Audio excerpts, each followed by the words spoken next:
అయ్యా త్వరగా రండి అయ్యా, వర్షం పడేటట్టుందయ్యా. ఇంకా ఆలస్యమైతే మెరుపులకి ఎద్దులు భయపడతాయి. త్వరగా మిమ్మల్ని తీసుకెళ్లి పట్టణంలో వదిలేస్తాను. ఓసై కామాక్షి, త్వరగా రావే, ఆ బండి వాడు వచ్చేశాడు. ఎక్కడికైనా వెళ్దామని ప్రయాణం పెట్టుకుంటే నువ్వు ఒక పట్టాన సిద్ధం కావు కదా. ఇక ముస్తాబైంది చాలు, త్వరగా బయలుదేరు. ఏమిటండి ఇది?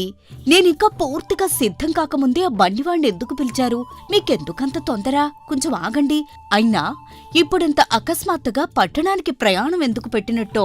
ఓ అదే, మరేం లేదు. నా స్నేహితుడు సింగయ్య కూతురు పెళ్లి పెట్టుకున్నాడు కదా, మనల్ని రమ్మని చెప్పాడు కదా.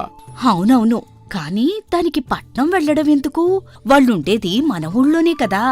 ఆ ఇక్కడే ఉంటే వాడి పెళ్లికెళ్ళి చదివింపులు గట్రా చేయాల్సి వస్తుంది. అదో పెద్ద ఖర్చు మనకి.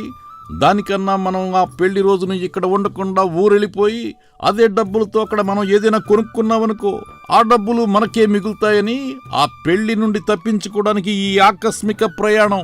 అయ్యో రామా, అయ్య బాబోయ్, ఇవాని రోజు రావాలా? అయ్యో, బండి అదుపు తప్పి గొంతులో పడిపోయింది.